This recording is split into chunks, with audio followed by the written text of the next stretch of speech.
Hey mga brods, may balita nga po tayo dito po kay Mikey Williams.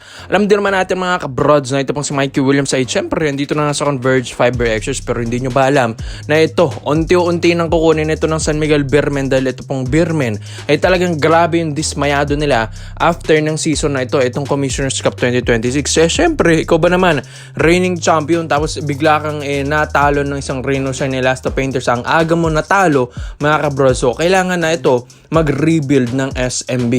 Alam din naman natin na ito pong San Miguel Beermen, ang inahabol talaga nila Grand Slam Championship, pero ano nangyari mga kabrods, hindi nila nagawa yun dahil dito sa Reno Ocean na tinalo sila sa quarterfinals pa lang. Kaya ito pong SMB naghahanap na ngayon ng mga ibang ways, ibang plan mga kabrods sa sino-sino yung mga players na aalisin nila, sino-sino rin naman ang mga players na kukunin nila. Itong si Mikey Williams, alam din natin na one of the best point guard din naman ito dito sa PBA. Kahit sabihin natin na fresh start at kakabalik lang ni Mikey Williams ngayong season, tignan nyo naman mga kabrods, ang ganda pa rin ng mga pinapakita nito kahit papano.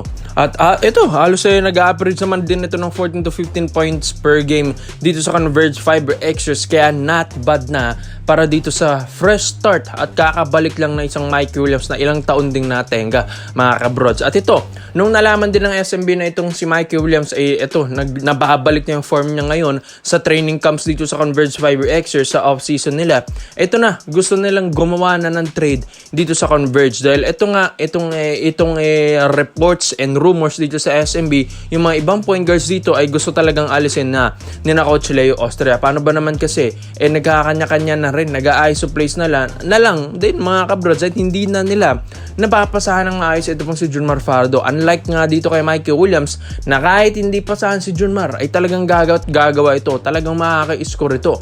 Parang CJ Perez din ang galawan na ito ni Mikey Williams, pero mga kabrods, efficient na shooter and grabe rin ang court vision na ito, grabe rin kung pumasa na ito, grabe rin ng mga plays na ginagawa na ito mga kabrods. At ito, syempre, proven and tested na itong si Mikey Williams kung saan nabigyan din naman niya ng kampyonato ng 2 beses ang TNT at 2 beses doon ay finals MVP pa siya. Kaya nga ito, kahit sabihin natin na hindi masyadong maganda ang kanyang pagbalik dito sa PBA dahil syempre, alam din naman natin na ilang taon din itong natenga dito sa pangalawang season, dito nyo na makikita ng isang best shape na Mikey Williams at pwede na niyang mabuhat ang Converge Fiber Extras. Kaya ito mga kabrods, habang maaga pa ay gustong ofera nito ng SMB para nga mga kabrods ay hindi na sila problema sa point guard position. Alam din naman natin yung kakayahan ng isang Mikey Williams ay hindi rin naman basta-basta yan. And itong SMB gusto nilang gumawa ng trade at ito, pinag-iisipan nila sino sa mga first 5 na ito or sino sa mga bench players nila ang iti-trade nila kay Mikey Williams dahil alam din naman natin na medyo mataas nga ang value nito ni Mikey Williams, and itong SMB ay syempre kailangan nilang gumawa ng maayos na trade para pumayag ang Converge management. And itong SMB kasi alam din nila na worth it na makuha nila itong si Mikey Williams, lalong-lalo ng SMB ngayon ay habang nagboborakay sila mga kabrods ay ito unti-unti na nilang gagawin yung rebuilding lineup ng itong kupunan na ito. Yung ibang players dito ay talagang aalisin nila. Yung ibang players dito, trade nila. Gagawin nilang trade value, trade asset para makuha ito pong si Mikey Williams. At tsak, na kapag nakuha nila si Mikey Williams mga brods, ay listan nyo na yung SMB sa playoffs round next season dahil talagang gagawa na ito. Babalik na yung best shape niya dahil nakaunang season na ulit siya. Pangalawang season, expect nyo na ang pinakamagandang balik talaga na form ni Mikey Williams. Kaya ikaw mga brods, Mikey Williams to San Miguel Beermen, komento mo lang pinyo mo dito mga brods at isa natin yan. Dito naman po tayo sa kabilang balita naman natin mga kabrods, Marcus Chris. Ito pong 6'9" power forward center or former NBA player na ngayong nire-reserba na ng Ginebra in case na ito pong si Justin Brownlee may injured man or wag naman sana mga kabrods. Alam din naman natin yung ball nga ng important TNT tropang 5G, tropang Giga mga kabrods ay pinalitan na yun at ito guess what? Chris Macaulo ang pinalit doon. And ito pong Ginebra ay meron din ng mga reserbang import yan. Katulad na lang neto ni Marcus Chris, ang former NBA player mga brods. At wag naman sana kung ma-injured man si Brownlee, ay ito talagang ipapalit nila. Ito mga brods, may bitaw talaga ito.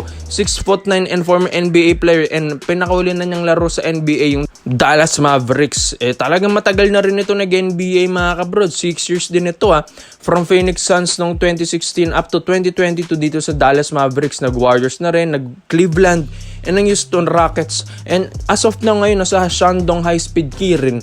Ito pong si Marquese Chriss dito sa CBA.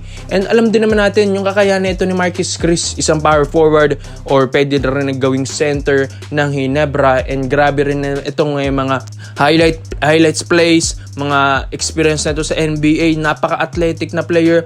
Tiba-tibang Ginebra dito. Pero pagdating sa scoring naman, alam din naman natin na mas scorer si Justin Brownlee dito. Pero mga kabrods, mas magandang depensa, mas sobrang athletic, mas magandang plays, mas flexible ang galawan na ng Ginebra dahil meron na silang legit center na katulad ni Marquese Chriss. Hindi ito basta-bastang player mga bros dahil nga nag-NBA ito. Medyo magandang pamalit ito para kay Justin Brownlee. Malay natin, magulat ng Ginebra ito pong Rain or Shine Elasto Painters at makakuha pa nila yung panalo at umadvance ng finals round. Alam din naman natin kung gaano rin kalakas itong si Marquese Chriss dahil napakabata pa mga kabrods, 28 years old lang from Sacramento, California. And alam din naman natin na talagang ito yung best na pamalit na ito ni Justin Brownlee if ever man na ma-injure dito sa semifinals round against Rain or Shine Elasto Painters. And ito mga kabrods, maski kahit sa dito sa CBA, dito sa Shandong High Speed Key rin, dito na natin makikita na best shape pa rin and NBA ready pa rin ito pong si Marquese Chriss. Kaya hindi rin basta-basta na ex-NBA player itong mga brods na ito. Kahit sabihin natin ex-NBA na hindi na rin na kondisyon, hindi na rin NBA ready. Ito pong si Marquese Chriss mga kabrods, one of the best ex-NBA player dito sa CBA na kayang-kaya pang lumaro ng NBA stage. Kaya dito sa Barangay Nebra San Miguel, kung ito'y makuha nila against Rain or Shine Elasto Painters, ay pwedeng-pwede nila at ma-advance nila sa finals round ito pong kuponan na ito. And alam din naman natin na mas malaki ito kay Justin Brownlee, mas bata and talagang may NBA experience pa. And mga kabrods, hindi na mahirapan dito si Japet Aguilar sa ilalim dahil ito 6'9". Unlike kay Justin Brownlee na 6'6 or 6'7 lang. 'Di ba? Hindi na sila mahirapan dito kay Ivan Johnson dun sa import ng Rain or Shine Elasto Painters na malaki-laki at hirap nga rin dyan si Japet Aguilar. Kaya kapag dito si Marquese Chriss ang magiging import or pwede nilang ma-activate na kahit hindi na siguro nila hintayin na ma-injured pa si Justin Brownlee at ma-activate nila ito pong si Marquese Chriss ay talagang may bitaw at pwede nila na makakuha ang panalo dito sa semifinals round against Rain or Shine Elasto Painters. Dahil kung mapapansin nyo mga brods, ang pinaka-weakness ng Ginebra talaga ay sa ilalim. Once na mapunan niya ng Ginebra, once na magkaroon sila ng legit center, ay dito nila makukuha talagang panalo every game. Kaya ito mga bro, sa tingin nyo ba, ito pong si Marquese Chriss, ito na ba yung best na import na pwedeng pamalit dito kay Justin Brownlee ngayong semifinals round against Rain or Shine Elasto Painters? Komento mo na po mo dito mga bros at isa natin yan. Salamat po sa panonood mga bros. This is a Phil Basketball Trade Option lang. I'm out.